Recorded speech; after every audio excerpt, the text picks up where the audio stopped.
Hello everyone, আমার আরও একটি ব্লগে তোমাদের সবাইকে জানাই অনেক অনেক স্বাগত। আশা করছি সবাই তোমরা খুব ভালো আছো। তো আজকে আবার একটা ব্লগ নিয়ে চলে এসেছি তোমাদের জন্য। তো দেখো, দিনটা ছিল শনিবার, গিয়েছিলাম তো মেলায়, সেটা তো পরে দেখবে তোমরা। তো সকালেই দেখো আজকে আমরা যে বড় বাবার মন্দিরে শনিবার করে পুজো দিতে যাই, আগের সপ্তাহে সেখানে বাবার আর কি উদযাপনের পুজো হয়েছে। তো কাল সেখানে ভোগের অনুষ্ঠান, তাই আমরা যা যা একটু সামান্য কিছু দিয়েছি, 1 বস্তা চাল, ডাল, ছোলা, গুড় এসব আর কি ভোগের জন্য দিয়েছি ঠাকুরকে। তো সেটাই বর আর কি পুজো দিতেও যাচ্ছিল, ওগুলো দিয়ে আসবে বলেও যাচ্ছিল। তবে আজকে আমি আর যাইনি, কারণ মেয়ের পরীক্ষা আছে, মেয়েকে একটু দেখতে হবে, ও পড়ছিল আর ওকে আমি খাইয়ে দিচ্ছিলাম।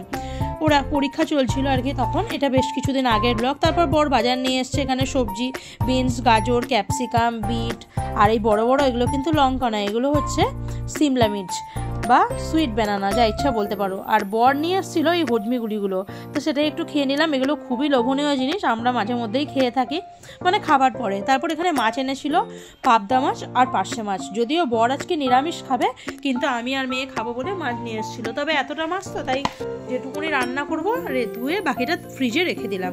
এদিকে মাছটাকে সঙ্গে সঙ্গে লবণ হলুদ মাখিয়ে নিচ্ছি। আমি না মাছ সঙ্গে সঙ্গে নুন হলুদ মাখিয়ে রেখে দিই, নাহলে না মাছের মধ্যে একটা গন্ধ উঠে যায়। তারপরে মাছটাকে ভালো করে ভেজে রান্না করতে চলে এসেছি। এখানে একটু বকবক করছিলাম। তো আজকে পাবদার পার্শে দিয়ে সর্ষে দিয়ে ঝাল করেছিলাম, আর করেছিলাম ডাল, আলু সিদ্ধ, সেগুলো আর দেখাইনি। দুপুরে খাওয়া দাওয়া করার পর একটু রেস্ট নিয়ে বিকালে রেডি হয়ে চলে এসেছি সিউড়ির বেণীমাধব মাঠে বিবেক মেলায়। আমাদের শীতকালে এইখানে মেলা বসতেই থাকে, প্রায় দিন একটার পর একটা মেলা চলতেই থাকে। বাবুর পরীক্ষা চলছিল বলে আসতে পারছিলাম না। এখানে এসে বরের এক বন্ধুর সঙ্গে দেখা হয়ে গেছে, দুজনে মিলে নাগরদোলায় চেপেছিল, আমরা আর চাপিনি। তারপরে এখানে দুজন মিলে কিন্তু বন্দুকের সাহায্যে এই বেলুন ফাটানোতেও চলে এসেছিল, আর আমরা পিছন দিক থেকে দেখছিলাম আর মজা নিচ্ছিলাম। দুজনেই বেশ পাকা খেলোয়াড় তো, তাই।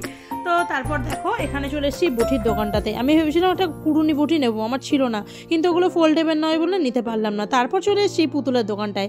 এই সফট টয়েসগুলো কার না ভালো লাগে বলো তো, দেখে খানিকক্ষণ চোখ জুড়িয়ে যাচ্ছিলো, অনেকক্ষণ দাঁড়িয়েছিলাম, অনেকগুলো দেখেও নিলাম। তবে কি জানো তো, এই মেলার মধ্যে পুতুলের দামটা আমার একটু বেশিই লাগলো, তাই আর নিলাম না। বাবু কিন্তু এগুলোর জন্য কোনো বায়না করে না, এই একটা গুণে আমার মেয়ের আমার খুব ভালো লাগে, ও কোনো দিন কোনো কিছু বায়না করে না, আমরা যা কিনে দিই তাই নেয়।